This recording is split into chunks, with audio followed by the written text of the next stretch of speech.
Genève, juin 2025. Au Conseil des droits de l'homme des Nations Unies, plus de 40 pays ont fait une déclaration conjointe soutenant le plan d'autonomie du Maroc pour le Sahara. Ce n'était pas une déclaration ordinaire, c'était le résultat d'années de diplomatie, positionnant la proposition du Maroc comme la voie la plus crédible pour résoudre le différend du Sahara. La déclaration, lue par l'ambassadeur du Yémen, a qualifié le plan de sérieux et crédible, exhortant toutes les parties à respecter le processus de l'ONU. En s'alignant publiquement avec le Maroc, ces nations ont mis de côté les propositions alternatives et renforcé le cadre du Conseil de sécurité de l'ONU. La position unifiée a signalé un changement majeur. La communauté internationale est prête à dépasser des décennies d'impasse et à chercher une solution pragmatique. Pour le Maroc, ce n'était pas seulement une victoire diplomatique, c'était un signe clair qu'un nouveau chapitre pour le Sahara est en train de s'ouvrir. Le plan d'autonomie marocain, soumis pour la première fois à l'ONU en 2007, offre une large autonomie au Sahara tout en préservant la souveraineté du Maroc. Le plan propose des organes régionaux élus avec autorité sur les affaires locales, économie, culture, infrastructure, tandis que le Maroc conserve le contrôle de la défense et de la politique étrangère. Il est conçu pour briser l'impasse entre l'intégration totale et l'indépendance, donnant au peuple sahraoui un pouvoir réel sur leur vie quotidienne. Le Maroc met en avant ses investissements dans la région, des grandes infrastructures aux commissions locales des droits de l'homme, comme preuve de son engagement. Le Conseil de sécurité de l'ONU a qualifié à plusieurs reprises le plan de sérieux et crédible, contribuant à renforcer sa légitimité internationale.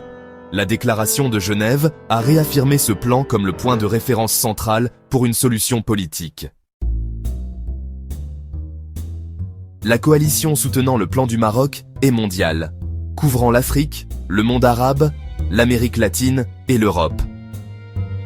En Afrique, des pays comme le Sénégal, le Ghana et le Gabon soutiennent désormais le plan, l'approbation récente du Ghana marquant un changement majeur. Le monde arabe est presque unanime, les Émirats arabes unis, l'Arabie saoudite et d'autres ouvrant des consulats au Sahara pour montrer leur soutien. Les nations latino-américaines, y compris le Brésil et le Chili, sont passées de la neutralité à un soutien actif, cherchant des liens plus étroits avec le Maroc. Même en Europe, des pays comme la Hongrie et Chypre ont rejoint la déclaration de Genève, signalant un consensus croissant. Ce soutien diversifié amplifie le message. Le monde se rallie autour du cadre d'autonomie du Maroc.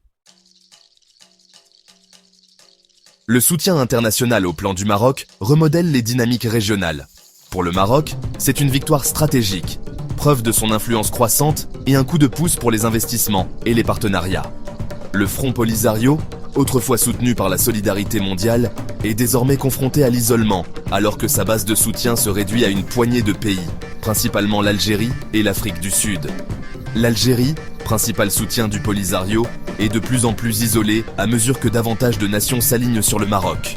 Ce changement met la pression sur l'Algérie, dont l'insistance sur un référendum est désormais en décalage avec les tendances mondiales.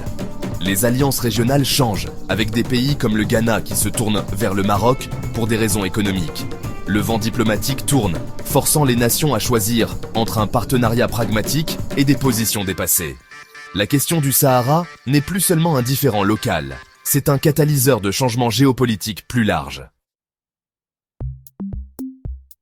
La montée en puissance du soutien à l'autonomie a marginalisé l'option du référendum, autrefois centrale dans le processus de paix de l'ONU. Les différends sur l'éligibilité des électeurs ont bloqué le référendum pendant des décennies, le rendant impraticable. Désormais, la plupart des pays considèrent l'autonomie sous souveraineté marocaine comme la seule voie réaliste. Le débat est passé de l'indépendance versus l'intégration aux détails de l'autonomie. La demande du Front Polisario pour un référendum perd du terrain international, laissant son objectif principal hors de portée. Le conflit n'est pas terminé, mais les termes ont changé. L'accent est désormais mis sur l'élaboration d'un arrangement d'autonomie viable.